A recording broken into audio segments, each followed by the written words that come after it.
இன்றைக்கு நாடு முழுவதும் டாடா கன்சல்டன்சி சர்வீஸ் என்று சொல்லக்கூடிய ஐடி நிறுவனத்தின் பணி நீக்க நடவடிக்கையை எதிர்த்து ஏறத்தாழ 12,200க்கும் மேற்பட்ட ஊழியர்களை கடந்த மாதம் எந்தவித முன்னறிவிப்புமின்றி எந்தவித சார்ஜ் ஷீட்டும் இன்றி தான் தோன்றித்தனமாக இந்திய நாட்டினுடைய தொழிலாளர் சட்டத்தை அவமதிக்கின்ற வகையில் அந்த 12,216 தொழிலாளர்கள் ஊழியர்களை ஐடி ஊழியர்களை பணி நீக்கம் செய்துள்ளது. எந்தவித முன்னறிவிப்பு இந்திய நாட்டினுடைய தொழிலாளர் சட்டத்தை அவமதித்து அந்த பணி நீக்கம் என்று செய்யப்பட்டிருக்கிறது. தமிழ்நாடு மட்டுமல்லாமல் கோயம்புத்தூர், அதே போன்று மும்பை, அதே போன்று திருவனந்தபுரம், கல்கத்தா, நாக்பூர், பூனே போன்ற மாநகரங்களில் ஹைதராபாத் போன்ற மாநிலங்கள் ஐடி நிறுவனங்கள் எங்கெல்லாம் குவியலாக இருக்கிறதோ, எங்கெல்லாம் நம்முடைய ஊழியர்கள் சிஐடி ஊழியர்கள் பணிபுரிந்து கொண்டிருக்கிறார்களோ அங்கெல்லாம் இந்த போராட்டம் என்பது நடைபெற்றுக் கொண்டிருக்கிறது. தமிழக அரசு, குறிப்பாக தமிழகத்தில் தமிழக அரசு என்பது இந்த ஊழியர்களுக்கு ஐடி இந்திய நாட்டுடைய தொழிலாளர் சட்டமும் இந்திய தொழிற்சங்க சட்டம் 1966, அதே போன்று இந்திய நாட்டுடைய தொழில் தகராறு சட்டம் 1936 என்பது முழுமையாக அமல்படுத்த வேண்டும் என்று நாம் கேட்டுக்கொண்டிருக்கிறோம். அதே போன்று சிஐடி அகில இந்திய மையம் பல்வேறு விதமான முயற்சிகள் எடுத்து நாஸ்காமை சந்தித்து இது வந்து ஏதோ டிசிஎஸ் நடக்கிறது மட்டுமல்லாமல் தொடர்ச்சியாக மறைமுகமாக இந்த பணி நீக்கம் என்பது ஐடி தினந்தோறும் ஒரு 1000 to 2000 பேர் அந்த நிறுவனங்கள் கிட்டத்தட்ட ஒரு 10-15 ஐடி மேஜர்ஸ் சொல்லுவாங்க. அந்த நிறுவனங்கள் என்பது தொடர்ச்சியாக இந்த பணி நீக்கத்தை செய்து கொண்டு வருகிறார்கள். நாம் கேட்பதெல்லாம் சிஐடி கேட்பதெல்லாம் union of IT and ITES employees கேட்பதெல்லாம் இந்திய நாட்டுடைய தொழிலாளர் சட்டங்கள் முழுமையாக இவர்கள் அமல்படுத்த வேண்டும் என்பது. அதே போன்று 8 மணி நேர வேலை வேலை என்பது உறுதிப்படுத்தப்படும். ஏற்கனவே 2023 அமல்படுத்தப்பட்ட அந்த திருத்தப்பட்ட அந்த ஃபேக்டரிஸ் ஆக்டினுடைய சட்டத்தை எவ்வாறு திரும்ப பெற்ற பிறகும் கூட இந்த நிறுவனங்கள் அந்த சட்டத்தை மதிக்காமல் மீண்டும் இந்த ஊழியர்களை 8 மணி நேரத்திலிருந்து 12 மணி நேரம், 12 மணி நேரம், அதே போன்று 14 மணி நேரம் வரைக்கும் தமிழகத்தில் இந்த வேலையை என்பது செய்து கொண்டிருக்கிறார்கள். 8 மணி நேர வேலையை உறுதிப்படுத்த வேண்டும் என்பது. அது மட்டுமல்ல, பல்வேறு விஷயங்கள் பெஞ்ச் என்று சொல்லி 2 ஆண்டுகள் 3 ஆண்டுகள் என்பது இளைஞர்களை படித்த உடனே வேலைக்கு தருகிறோம் என்ற ஆசையை காட்டி மாயையை காட்டி உட்கார வைத்து டாடா கன்சல்டன்சி என்பது மிகப்பெரிய நிறுவனம், ஒரு நம்பிக்கை, இந்தியர்களுக்கு ஒரு நம்பிக்கை தரக்கூடிய நிறுவனம். ஆனால் அந்த நிறுவனத்தில் கூட பெஞ்ச் என்று சொல்லி பல்வேறு விஷயங்களை இந்திய நாட்டுடைய தொழிலாளர் சட்டத்தை அவமதித்து நடத்தக்கூடிய விஷயங்களை நாம் பார்க்கின்றோம். இதற்கு 8 மணி நேர வேலை முழுமையாக அமல்படுத்த வேண்டும். 2வது கோரிக்கை, முக்கியமான கோரிக்கை என்ன என்பது முத்தரப்பு கூட்டம். நாஸ்காம் என்று சொல்லக்கூடிய முதலாளிகளுக்கான ஒரு அமைப்பு, முதலாளிகளோட அமைப்பு, ஐடி முதலாளிகளுக்கான ஒரு அமைப்பு என்பது இருக்கிறது. அதே போன்று சிஐடி போன்ற பல தொழிற்சங்கங்கள் இதில் இந்த ஐடி திரட்டி கொண்டிருக்கிறார்கள். அவர் உரிமைகளுக்காக போராடி கொண்டிருக்கிறார்கள்.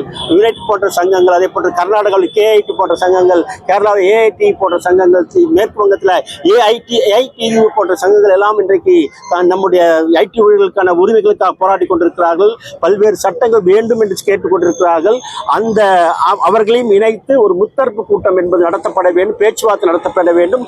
அதில் குறிப்பாக ஸ்டாண்டிங் ஆர்டர்ஸ், நிலையான என்பது ஒரு தொழிலாளி வேலை செய்கிறோம், அவருக்கு என்ன ஊழியர் வேலை செய்கிறோம், அவருக்கு என்ன வேலை என்பதும், அவ்வாறு வேலை செய்யப்பட்டால் என்ன தண்டனை என்பதும் ஸ்டாண்டிங் ஆர்டரில் இருக்கும், நிலையானில் இருக்கும். அந்த நிலையானை கூட எந்தவித கிட்டத்தட்ட பல்லாயிரக்கணக்கான ஐடி கம்பெனிகள், நிறுவனங்கள் தமிழகத்திலும் அதே போன்று இந்தியா முழுவதும் இருக்கிறது.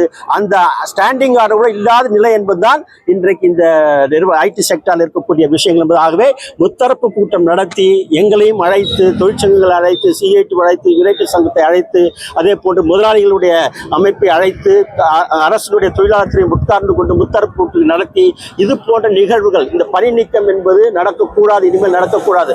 அவ்வாறு நடைபெற்றால் மீண்டும் பல்வேறு விதமான போராட்டங்களை இந்த யுனைட் சங்கம் எடுக்கும் என்பதை நாம் தெரிவித்துக் கொள்கிறோம். ஐடி ஊழியர்களுக்கான சட்டம் அப்படின்றது சரியா இருக்கு நினைக்கிறீங்களா? இல்ல இந்த பணி நீக்கம்ன்றது வேர்ல்ட் லெவல்ல பல நாடுகள் இருக்கு, நாங்களும் பண்றோம் அப்படின்னு சில காரணங்கள் சொல்றாங்க. இங்கே சட்ட விதிகள் எப்படி இருக்கு? சட்ட விதிகள் என்பது பணி நீக்கம் செய்வதென்றால் நீங்கள் முதல்ல தொழிலாளிக்கு, அந்த ஊழியருக்கு நோட்டீஸ் கொடுக்கணும். வேலைக்கு எடுக்கும் போது அதில் கையெழுத்து போடுறாங்க. பேப்பர் போடும்போது நீங்கள் 1 month நோட்டீஸ் கொடுக்கணும், 3 months நோட்டீஸ் கொடுக்கணும், எம்ப்ளாயீஸ் கொடுக்கணும்னு சொல்கிறாங்க. ஆனால் இவங்க நீக்கம் செய்கிற போது எந்தவித முன்னறிவிப்பும் இல்லை. எந்தவித முன்னறிவிப்பும் இல்லை. மாறாக அனைத்து சட்டம் என்பது இருக்கிறதா 2005 ஐடி ஊழியர்கள் தொழிலாளர் என்றவர்களுக்கு ஏறத்தாழ 144 சட்டங்களும் இது பொருந்தும். ஃபேக்ட்ரிஸ் 8 மணி நேரம் வேலை பொருந்தும், லீவு பொருந்தும், 11 டேஸ் கொண்ட இஎல் பொருந்தும், பிஎஃப் பொருந்தும், எல்லாமே இவர்களுக்கு பொருந்தும். ஆனால் எந்தவித சட்டங்களையும் அமல்படுத்தாத நிலைதான் இன்றைக்கு ஐடி சட்டம். இது ஒரு பெரிய, அதாவது இந்தியாவிற்கு ஒரு எக்ஸ்போர்ட் பண்ணக்கூடிய கிட்டத்தட்ட பல லட்ச கோடிக்கணக்கான ரூபாய் என்று எக்ஸ்போர்ட் பண்றாங்க. அந்த ஒரு அதிகாரத்தை வைத்துக்கொண்டு இவர்கள் அரசையே மிரட்டுகிறார்கள். நாஸ்காம் என்ற அமைப்பு அரசையே மிரட்டுகிறார்கள். அதனால்தான் 2000 கொரோனா வந்தப்போ 2020 கொரோனா வந்தப்போ இவங்க வந்து ஒர்க் ஃப்ரம் ஹோம் என்று புதிய ஒரு கான்செப்டை உருவாக்குறாங்க. நாம வந்து ஒர்க் ஃப்ரம் ஹோம் சரி அந்த காலத்துல இப்போ என்ன, இப்போ வந்து அந்த ஒர்க் ஃப்ரம் ஹோம் காலத்துல அது அந்த சட்டமே இல்லை. இந்திய நாட்டில் ஒர்க் ஃப்ரம் ஹோம் வீட்டில இருந்து வேலை செய்யக்கூடிய சட்டமே இல்லை. ஆனால் இவங்க புதுசாக ஒரு சட்டம் கொண்டு வராங்க. சரி, அந்த காலத்துக்கு கொரோனா காலத்துல ஊரடங்கு காலத்துல நம்ம ஏற்றுக்கு வேலை செய்யறோம். ஆனால் அதன் பிறகு என்ன கேள்வி? அதுதான் முக்கியமானது. அதான் இந்திய நாட்டுடைய சட்டங்கள். ஏற்கனவே இவர்கள் தொழிலாளர்கள் என்று ஊழியர்கள் ஐடியில் பணி செய்யக்கூடிய அனைத்து ஊழியர்களும் இவர்கள் தொழிலாளர்கள் என்று தொழிலாளர் சட்டம் அனைத்தும் பொருந்தும் என்று இருக்கிற பொழுது இவர்களுக்கு இந்த அரசு அந்த சட்டத்தை அமல்படுத்த வேண்டும் என்பதுதான். இது மட்டும் இல்லை, குறைந்தபட்ச ஊதியம் நம்மளாம் பேசிக்கிட்டு இருக்கோம், 50,000 60,000 சம்பளம் பேசிட்டு இருக்கோம் ஒவ்வொரு மாசமும். அதல்ல உண்மை முகம் என்பது, உண்மை பக்கம் என்பது அதல்ல. ஏராளமான பல ஆயிரக்கணக்கான ஐடிஎஸ் தொழிலாளர்கள், பிபிஓ அதை போட்டிருக்கக்கூடிய அனைத்து சிறு நிறுவனங்கள், ஸ்டார்ட் அப்ஸ் போன்ற, அதே போன்ற மீடியம் ஐடி நிறுவனங்கள் போன்றவர்களுக்கெல்லாம் குறைந்தபட்ச ஊதியம் இல்லை. எவ்வளவு இருக்குன்னு பார்த்தீங்கன்னா கிட்டத்தட்ட 10,000 12,000 ரூபாய் தான். இதுதான் அவருடைய ஊதியம் என்பது. அதில் பிடித்தம் போனால்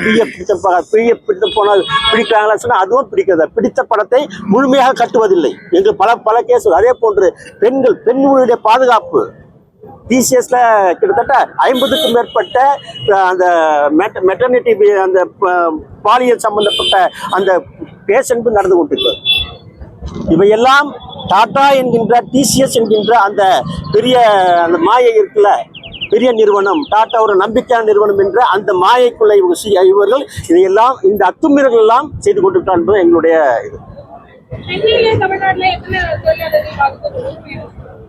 இன்னும் அவங்க முழுமையாக அறிவிக்கவில்லை. தொடர்ச்சியாக அவங்க வந்து கூப்பிடுறாங்க, எப்போ வரும்னு தெரியாது. நம்ம கடந்த காலத்துல வெரிசால பார்த்தோம், திடீர்னு 8 10 மணிக்கு உள்ள போறாங்க, உங்களுடைய எல்லா அக்சஸும் பிளாக் பண்றாங்க, நீங்க வெளியே போலான்னு சொல்றாங்க. அதுதான் நடக்குது. இன்றைக்கு வரைக்கும் பாத்தீங்கன்னா 200க்கும் மேற்பட்டவர்களுக்கு அவங்க வந்து சொல்லியிருக்கிறாங்க, நீங்க வந்து வெளியே போக வேண்டிய சூழல். அதுவும் பாத்தீங்கன்னா நான் ஏற்கனவே சொன்னது போன்று தொழிலாளர் என்று அந்த அந்தஸ்தை மறுக்கக்கூடிய நிறுவனம் தான் இந்த நிறுவனம். தொழிலாளரே கூடாது, தொழிலாளர் இருந்தால் தான் நீ எல்லாத்தையும் கேட்ப, தொழிலாளர் கூடாது, நீ வந்து ஐடி ஊழியர் எல்லாவற்றும் தொழிலாளருக்கும் மேற்பட்டவர்.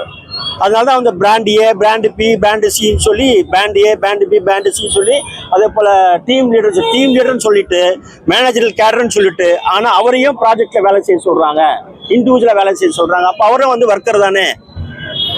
நான் இண்டிவிஜுவலா வேலை செய்ய நானும் ஒர்க்கர் தானே, ஒரு இண்டிவிஜுவல் ப்ராஜெக்ட் எடுத்து வேலை செய்யப்படுது. இப்படிப்பட்ட பல விஷயங்களை செய்து கொண்டிருக்கு. அது மட்டும் இல்லாம புதுசாக இந்திய நாட்டுடைய சிறு தொழிலை பாதிக்கக்கூடிய தொழிலை பாதிக்கக்கூடிய வகையில குளோபல் கேப்பாசிட்டி சென்டர்ஸ் துவக்குறாங்க. ஒரு 5 பிரதானமான கம்பெனிகள், ஃபேஸ்புக்கு, மெட்டா கம்பெனி, அதே போன்ற ஆப்பிள், அதே போன்று நம்ம நெட்ஃபிளிக்ஸ், கூகுள், ஆல்பாபெட் போன்ற இந்த 5 நிறுவனங்கள் ஃபேங் என்று ஒரு கூட்டமைப்பை உருவாக்கி அவர்கள் இந்திய நாட்டுடைய சட்டத்தை மதிக்காமல் இளைஞர்களை வேலைக்கு எடுத்து உடனடியாக வேலை விட்டு நீக்குவதற்காக இந்த செயல்கள் நடத்தி கொண்டிருக்கிறார்கள். இது முழுக்க இந்திய நாட்டு சட்டத்தை அவமதிப்பது மட்டுமில்லாமல் அத்துமீறல்கள் என்று நாம சொல்கிறோம்.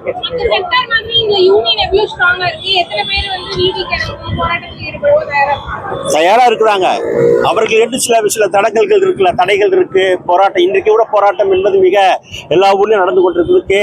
கர்நாடகாவில் எங்களுடைய அமைப்பு தான், சிஐடியுடைய இணைக்கப்பட்ட அமைப்பு தான் கேஐடியூல. அவங்களும் கிட்டத்தட்ட ஒரு 20,000 பேர் அன்னைக்கு கலந்து கொண்ட ஒரு பெரிய ஆர்ப்பாட்டம் நடத்திருக்காங்க. நாங்கள் கம்ப்ளைண்ட் பண்ண இருக்கிறோம்.